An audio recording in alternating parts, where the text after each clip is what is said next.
नमस्कार सांग मैंने जय Jagannath welcome to my channel cook with कंढेई।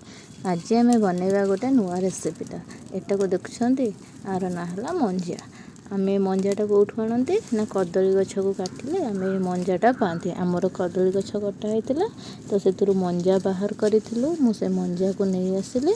मंजार एगुड़ाक उपर जो सब थी फड़ा फड़ा होमें जोटा डंगा करी कार्तिक पूर्णिम तो से आम प्रथम ऊपर बाहर करदे।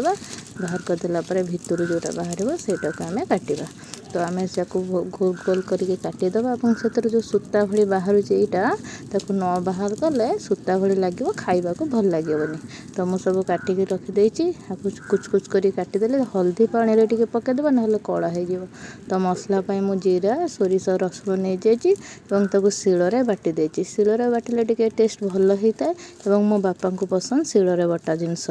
तो मत समय मिले मु शिଳରେ बाटे जो समय अभाव थाए मो ग्राइंडर रे बाटी थाए ना मु सबुदिन शिल ही यूज करे। मुझे अल्प किसी पियाज तेल पकई देती। पियाज तो काश्मीर चिली टी पकई कलर होगापाई। तो काश्मीर चिली को आपन ये स्किप करें न पकेले भी चलो मु भी यूज करेनी बट ये वीडियो ही मुझे केवल पकई। तो देखो तार कलर के बढ़िया आसी जो मसला बाटिकी रखी से मसला को ये ऐड करदेली।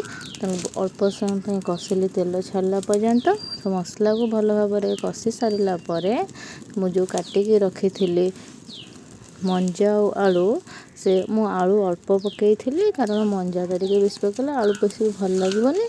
तो मुझे काटिक रखी भल भाव पकई पुणी कषिदेली। कषि दे सारापर पानी देवेनि आपड़ टोटाली पानी मंजारू पानी बाहर तो से आपड़ पानी देवेनि। तो ताको टिके अल्प समय कषिब कषिला घोड़े देवे तो से पानी सब बाहरी पड़ो। पानी बाहरला मरला आलू सीझिला पर्यंत देखिए आलू जदि भल भाव सीझी जाइए मंजा भल से सीझी जाइए आपणकर प्रस्तुत होगा मंजा रायता। आम ये कहते मंजा रायता। आपड़ मंजा को भी पत्र पोड़ा करें कदली पत्र पकईकि तादर टिके चिंगुड़ी माछ जो खाड़िया माछ पकई